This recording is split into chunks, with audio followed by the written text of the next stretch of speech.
In '95, they drilled the first hole just east of my house. Drilled the first 4 holes on the property, just below my house in '97. I started having troubles, pains, cramps in the muscles, sinus problems, headaches, dizzy spells, but nothing major. In 2003, they put an evap pond right at the end of my driveway, the pad right at the end of my driveway, another one a half mile to the east and one a half mile to the west. 2004, it was a rough year. I was having a hard time at work. I couldn't hardly get around. By September 2004, my whole body shut down. I couldn't reach my face to eat. I couldn't walk. There's constant venting of the tanks because they can only take so much pressure, and then those toxins and those VOCs are vented into the air. All you have to do is look around at the top of the tanks. They have relief valves on every pipe coming out of the tank, and as a pipe fitter and as a person in the industry, relief valves are made to relieve pressure, and therefore the volatile gases are then released into the atmosphere. It's daily, it's 24/7. That's what we have to live with, and that's what we're being polluted by.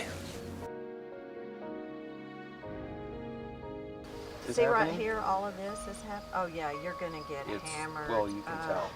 I am afraid for the health of myself, my wife, and my kids. That's just venting. And that's not being burned off by a flare. No. Thanks to recent Obama administration announcements, Rick and Eric have reason to hope. In late 2015, for the first time, the Environmental Protection Agency announced they would regulate methane pollution from oil and gas operations. When this rule is finalized this spring, it will govern new and modified sources of methane pollution in 2 important ways. 1, it will require the best available technology to limit venting of methane. And 2, it will require operators to look for leaks and to plug them. The new source rule will eliminate the climate equivalent of up to 9 million metric tons of carbon dioxide by 2025. But the new source rule is not enough. By itself, it will leave 70% of oil and gas methane pollution sources unregulated because it won't govern existing facilities. That means without strong rules governing existing sources, the Obama administration will not meet its Paris commitment to reduce methane pollution by 40 to 45%. And people like Rick and Eric, and the tens of millions of other Americans living with oil and gas air pollution, won't get the help they need.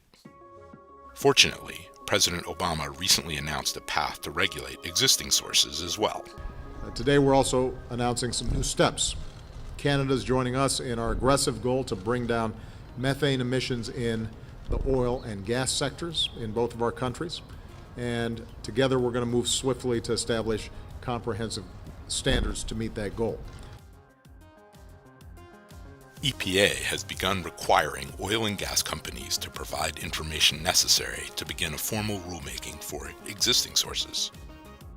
The Methane Partners campaign will continue its work to make sure that vision becomes a reality.